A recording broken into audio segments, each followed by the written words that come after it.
Hello, I'm Jamie Buckland with the West Virginia Few, Families United for Education, and I'm going to talk a little bit about the Hope Scholarship here in West Virginia in light of the expected hearing coming up in a week from tomorrow. So if you have been following along with the journey that is the Hope Scholarship, you'll remember that we passed this in 2021, ESA, not a voucher program, an education savings account, funding children, funding the education of children, and giving that money to families that they can then choose how it is best used, of course, with provisions, right? And with approved providers. So it got set with the treasurer's agency,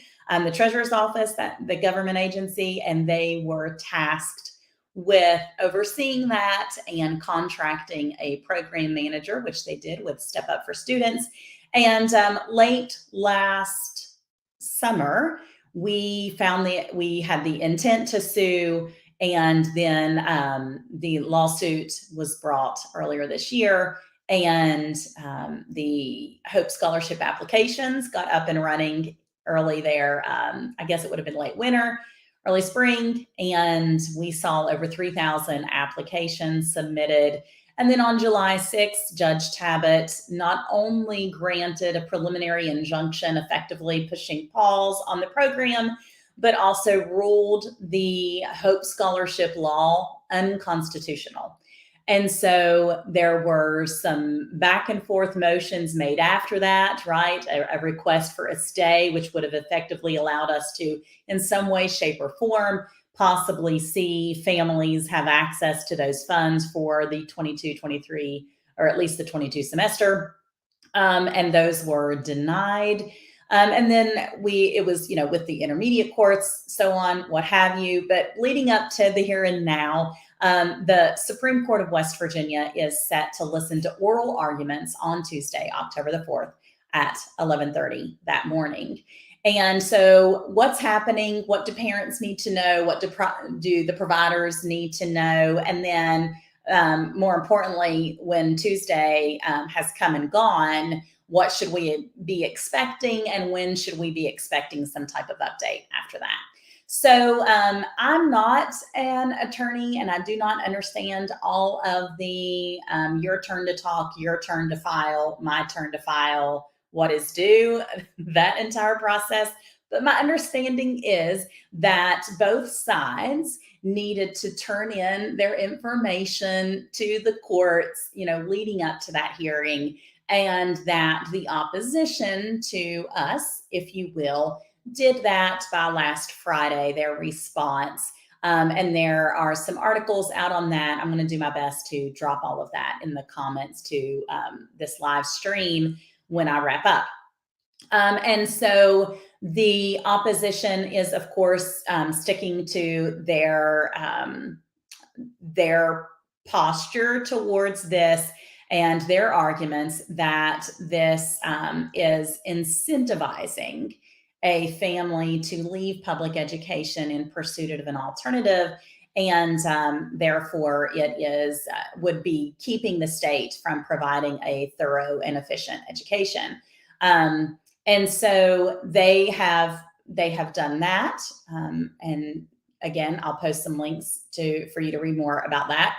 And so my understanding is the Institute for Justice, which is an organization that is aimed at speaking on behalf of the families who are going to be impacted by this decision one way or the other, and the Attorney General's office, who is tasked with representing like the Treasurer's agency or the Treasurer's office and our state in the matter. They're going to submit whatever it is they're supposed to submit by the end of this week.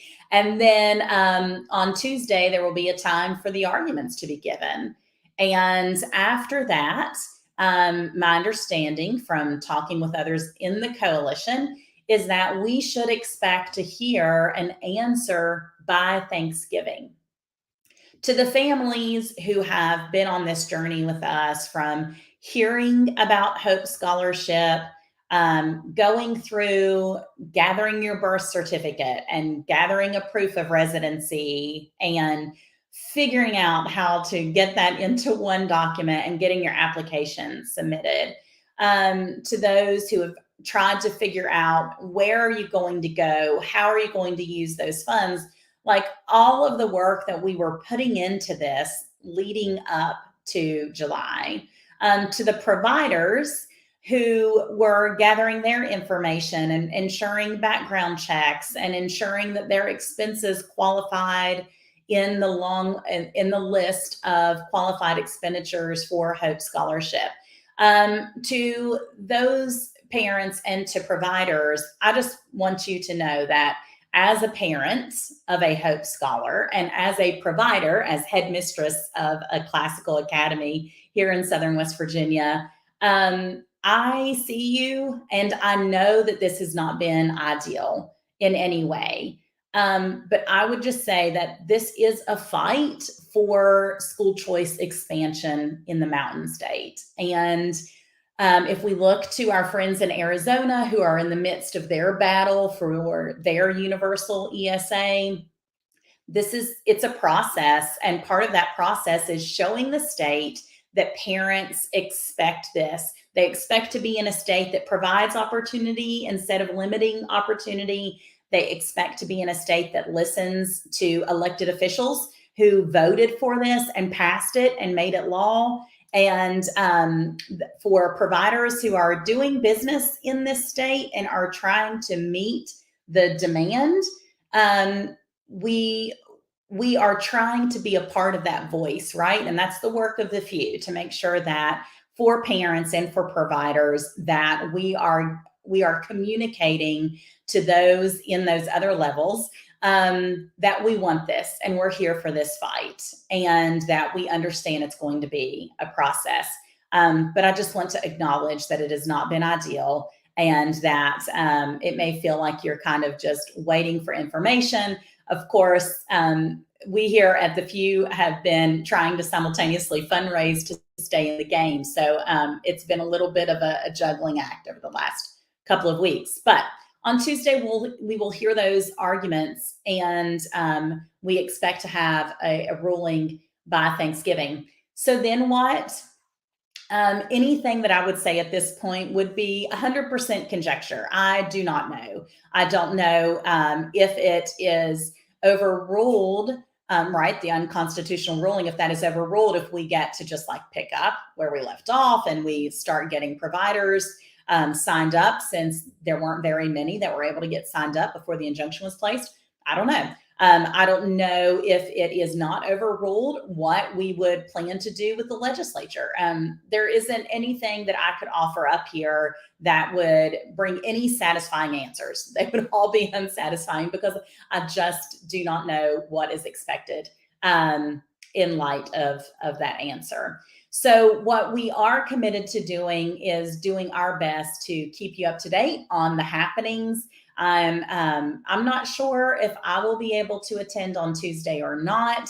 Either way, our friends at the Cardinal Institute are doing their best to make sure that families are aware of what's happening. And so I will try to be sure that all of our audience is looped in there and knows what those next steps will be after next week. That's all that I have right now. Again, I will drop some of the links to the last few happenings, some reports on that in the comments. If you have specific questions, I'm here for it.